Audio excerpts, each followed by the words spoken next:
Hey y'all, welcome back to the Bourbon Basement here in beautiful Morgantown, West Virginia. And have we got a bourbon for y'all today? We are getting into the 21-year Knob Creek. It's legal. Let's get into it.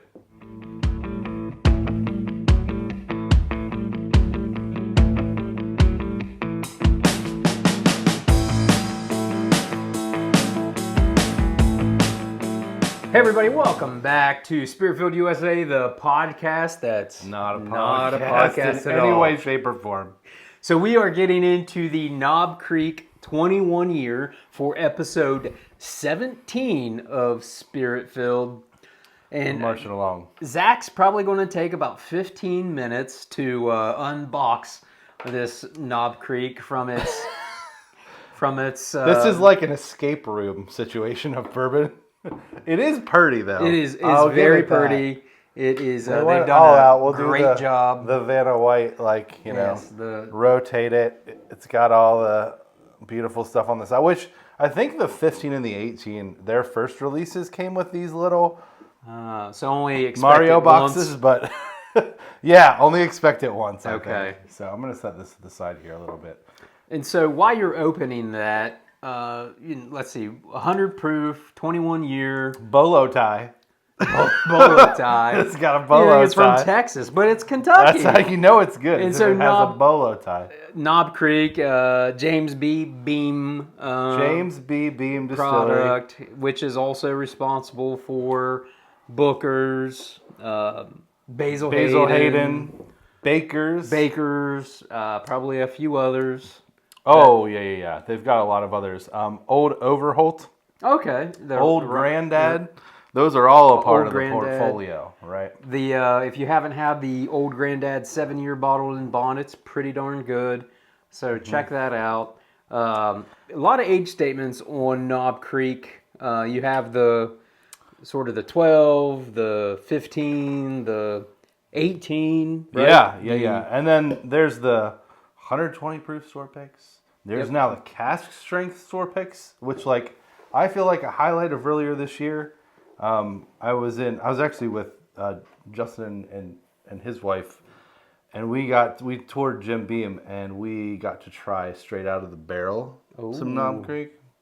Let me tell you, pretty good. They weren't supposed to let us try it, but now I got a taste for that. How do you go back? I got a taste of blood, and I'm out. To get more of it, because look, the cask strengths that are out there are very delicious. They were not as delicious as what we had straight out of the barrel. Maybe it was just an exceptional barrel, but I live for that. Anyway. So this is rare. 21 year aged at 100 proof. Usually you see a little higher a little higher proof on an age statement like that. Sometimes yes, sometimes no, right? Like it depends on the oakiness of it, and I'm guessing this is a big enough release, enough barrels that some of them were pretty tanniny, right? Mm-hmm. Because there may be, right, the way these age statements work, there may be some older than even 21 year in this blend, which means you have an even higher risk of getting stuff that's just over oaked, right? So they got to blend it and get it down somehow. So I imagine the amount of 21-year-old barrels that could even out some that were more tanniny and oaky. Mm-hmm. It's wild. This has a 21-year age. 21 years. Can you imagine the stocks that must exist in James B. Beam's portfolio? To just easily roll out 21-year plus. I know. All right, I'm going to pour these out as we're finishing talking about this, because I feel like if ever there's a bourbon that probably needs a second, this is probably the bourbon that needs a second, right? A lot of times the older age statement stuff, they need a minute. I'm thinking of what can you even compare this to? There's not a lot that's that high. Probably the Elijah Craig 18, right? And that's 90 proof. That's not even what this is. The Knob Creek 18 is also 100 proof. I will say I'm a very big fan of the Knob Creek 18 year, which is why I was inclined to buy this and take a flyer on it, because it is not a cheap bottle. Where'd you get it? What'd you pay for it? What's the MSRP? I got it in Pennsylvania. So Fine Wine, Good Spirits. It's as cheap as it's going to get when you buy it in Pennsylvania. And it was $250. Okay. It's no joke. And they have since released it at the distillery. So it's out, it's around, and it's not sitting around. Like, even at that price point, people are snatching it up. So I mean, a 21-year bottle, I mean, you don't see that every day. no, because my theory, my positive outlook is that, like, we're living in a very golden age for bourbon drinkers, not bourbon buyers, bourbon drinkers, right? Like, we got to pay to play for sure, much more than people in the past have, right? Like, they could get some stellar bottles because the demand was not there. But now the demand is up, and they're being forced to innovate to stand out, right? And all this backstock is being put, like, into these distilleries. Expansions are happening, which means that if they're putting more down, they got to make room.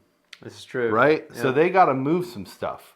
So I think this is a really exciting time Do you think that that's we're why going to continue to see products like this Yeah. that are new. Do you think that's why we're seeing sort of those age statement jacks over the last 4 or 5 years, the 10, 12, There you go. 14? That's a perfect example. Are we going to get a 16? There's I mean, apparently an Elijah Craig 15 that's going to come out recently. We just saw that drop in the TTB. So there's a lot of reason to be excited. A lot of new stuff's going to, I think, start coming out. And I think this may be more optimistic than factual, that the prices are going to level off and maybe become a little more friendly for us to get some of these new products. So fingers crossed.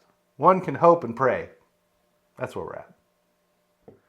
So one thing about Knob Creek specifically is that they don't have a lot of finishes. You know what I mean? Right. They have like the maple. That maple, That's the only one that I smoked know. maple or whatever that is, and that's the only finish I think that. Yeah, I think so too. And Jim Beam, in its entirety, they don't have much finishes. I don't think. You have, the old You get school. some new blends, right? Like there's like the sunshine blend, and like the wind. There's like on sort a of like winter the one yeah. that's spicy, yeah. On their sort of, I don't want to say And there's flavor top Jim shelf. Beams. They're top shelf type products, like your Bookers, like your Knob Creeks. Yeah, like the Bookers had a tequila finish this year, but That's true. Yeah. an exception. Even though little books don't usually have finishes on them, they're Right. different kinds of blends. So yeah, And it's you're sort right. of They're not it's doing going that a against lot. the grain because I feel like a lot of distilleries now are finishing in any and every sort of barrel, Yeah. whatever they can find. There's another one we didn't name is Legend with a T. yeah. They have a Yamazaki finish, so that's a Japanese whiskey they finish it in. So that's just a whiskey finish, which is kind of unique. So yeah, you're right. They're not. Well, Basil Hayden has some finishes. Well, there's They have a lot. They have like a red wine and a rum, right? in the Like, future, on a future episode, there's that Caribbean Reserve or whatever it's called, the rum finished Basil Hayden rye, and so be on the lookout. We'll do a review on that one in the near future. They haven't put it out for 2 or 3 years, if not more. Okay. But looking forward to giving that one a go. We're looking forward to Basil Hayden here on Spirit Filled USA. You heard it here first. You heard it here first. All right. I don't want to wait anymore. I kind of want to see what this is kicking around. Okay. Hopefully we gave it enough time to open up immediately. I love it. It's not ethanol at all. That's very sugary and very molassesy I mean, it's and very hitting, oaky hitting all those notes. and very like almost mapley.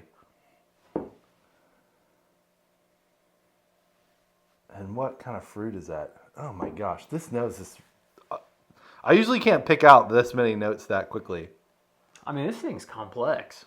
You know, it's you the have same. all the notes that you want to have on a good bourbon. You know, those sugary sort of notes.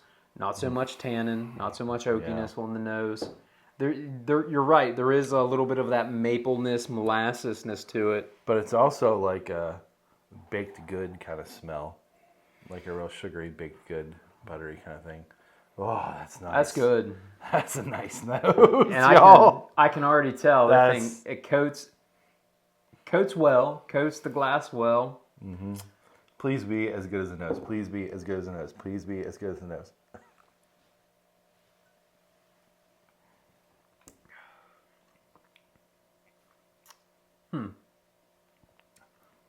Oh, there's that oak. Oh, It was hiding on the nose. ooh. Okay. Okay. That's a unique finish. It's building. It's building. That's robust. Okay. That is a unique finish. At least on the first sip, it was kind of soft. It started out kind of soft. Mm-hmm. I want to try another sip before I make a judgment here, or start going. Mm-hmm. Yeah. Okay. I'm not disappointed on the viscosity. It's thinner than I would have hoped. I would like a little more. Yeah. But what is that? What is that? Okay. There's a very prominent, like, peanut brittle. The peanut is more faint than the brittle. It's more brittle than peanut, but it's like a peanut brittle. It's got that kind of like really lingering sweetness, like rich sweetness. That is there. There's definitely a good bit of oaky dryness, like you get the tannins the longer it sits. That is definitely there. It's almost like a perfumey on the like, I don't know how to explain it. It's a very interesting finish, and sort of on the back palate. I'm liking it more. It's leathery. There's like a leathery note. Yep. Like, if I could drink that leather bag that I have from Texas, I feel like this is what it would taste like. Which is my favorite leather bag ever, by the way. That's not a knock. That's a very good thing. Gosh, I feel like there's almost like a chocolate cherry coming through, like a bitter chocolate cherry coming through in this. Like a Like very... if you've ever had like those high cacao, like dark cacao bars that have a little bit of fruit in them, I feel like it's one of those with some cherry in it. Like sometimes they have orange in them, you know, or like a little bit of caramel. I feel like, is it cherry or is it orange? Now I'm messing with myself. It's... I'm leaning more towards like stone fruit than citrus. Okay. On yeah, that. no, I got a little like citrus kick. And there's like a nice little pepperiness on it too. The more I drink it, the more I get like right towards the back. Not on the finish, but towards the back. There's a little pepper. Little pepper in there. I think this drink's a little higher than 100. Do you? I feel like it's, for me, the more I try it, Well, I guess- it's right about there. I guess on the flavor, not so much the heat, if that makes Okay, yeah. sense. That, you know, you're more of sort of that tannin, leather, like those sort of notes that you would find on like a very high proof, maybe, bottle. Yeah, I was thinking that leathery note. Now the bolo tie makes sense. It's all coming together. It's all coming It's together. all coming back together full circle now. Okay, beautiful. So Knob Creek, it is a conspiracy to promote bolo ties. That's what it is. They're trying to You promote gotta let the Texas whiskeys have that. bolo ties, all right? You don't see this on a Still Austin. You don't see this on a Garrison Brothers. Dude, there's probably some like story that we are unaware of that is very like sentimental to like the Booker family or the Beam family or whatever. That like this is there. We are. But hey, it's we a are conspiracy totally threadbare to on sell bolo ties. it. Well, I'm convinced. All right, we are still on the offcut, deliberating what all we Yes. are getting from this. So I'm gonna pour you a little bit more, Ryan. I'm gonna pour me a little bit more, just because I feel like cleanse the I want to palate make here. a very accurate assessment of this. Give it a proper score. So let's go through our wafers and give this a ranking. All right. So we probably haven't done this in a few episodes, but why do we do communion wafers, Zach? Oh, because of my day job. It's day job. I'm a minister in the Presbyterian Church, a local one here in Morgantown. And we rank everything based on this kind of stuff, right? Like, we got to pay a homage to that because, like, Presbyterians, we're very into whiskey and bourbon, and the history is kind of wrapped up in what we do. So it only makes sense to close that Venn diagram. Yep. And it's a little play on our whole name, Spiritfield USA. Right. It's sort of a play on Zach's day job and the brown product that we love so much. It's a fun pun, y'all. It's a fun pun. All right, so nose. Gosh. That... Nose is fantastic. The nose may be a 4.5 for me. I love the nose on this. I It's traditionally got a lot. I think I'm doing that. 4.5. I traditionally Love the nose. will rank lower. That's just the pessimist in me. I don't know. But solid 4. Solid Yeah. 4 on the nose for sure. Absolutely. Okay, where are we going on the palate?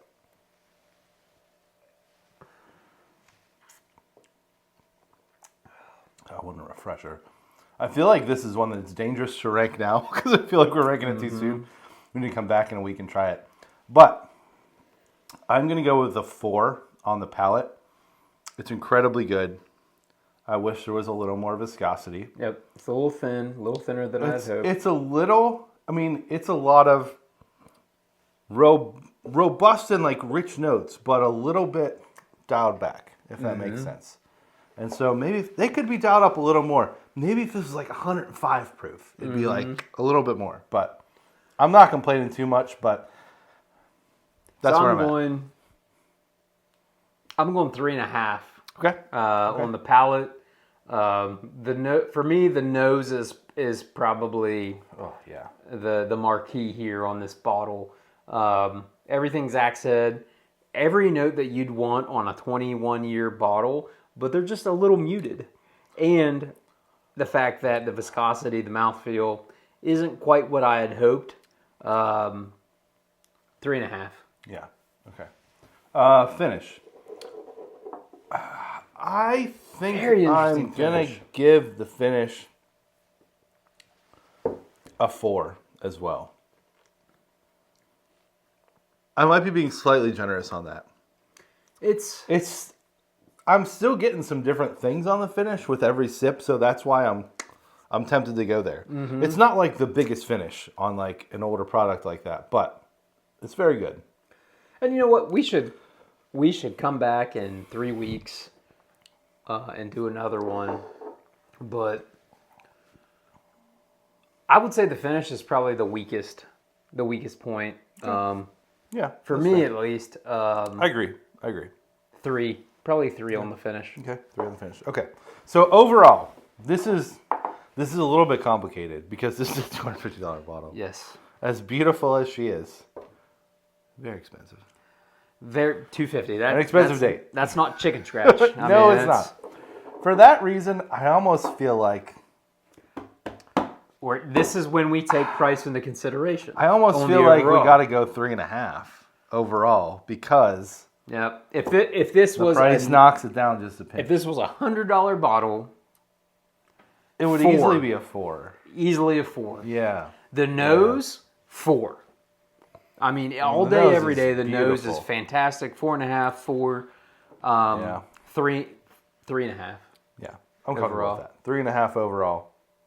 It's worth the flyer, especially if you like this profile. Although this isn't like, the nuttiness is not high on this. Like on a lot of other Knob Creek and just Jim Beam stuff in general, it's not super pronounced. So if you like Jim Beam stuff, it's worth a shot. But if you kind of like Jim Beam but don't like all the nuttiness, it might also be worth it, I think, because it does not stand out on this. It doesn't. It's muted. And so what did we say? 3.5 overall? 3.5 overall. 3.5 overall. The nose is definitely the strong point on this.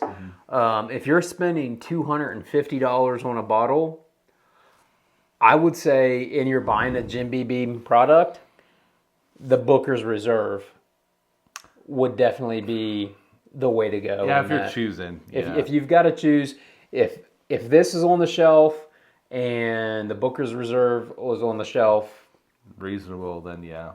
I'm probably picking that, but solid bottle. Yep, very good. All right, y'all. That's it for the Knob Creek 21 year. 21 year. Ryan, please kill some time because I gotta put this back in its enclosure. Overall, a Oh, 3.5. If this, for a $250 bottle, if this was a $100 bottle for all day, every day, but the fact we take price into consideration, if we had a little more viscosity, a little more mouthfeel, the flavors through the nose, palate, and finish just weren't consistent enough for me. Nose is definitely the strong point. So 3.5. We definitely go out and buy it if you can, just to try it out. I will say, none of us have a crazy high bourbon budget. We have to be mindful. I'm not sad that I bought it, but I'm not gonna buy another one. Makes sense. That makes sense. Yep. So hopefully that's helpful to you, and can kind of guide you that this can be worth it if this sort of flavor is in your wheelhouse. But there are other options out there that if you don't have the crazy budget, then you might want to consider that. Yep. Great packaging. 3.5 overall. We hope you enjoyed. Shelf Queen. And so we hope you enjoyed episode 17 of Spirit Filled USA. And until we gather again, we'll be with you in spirit. Cheers.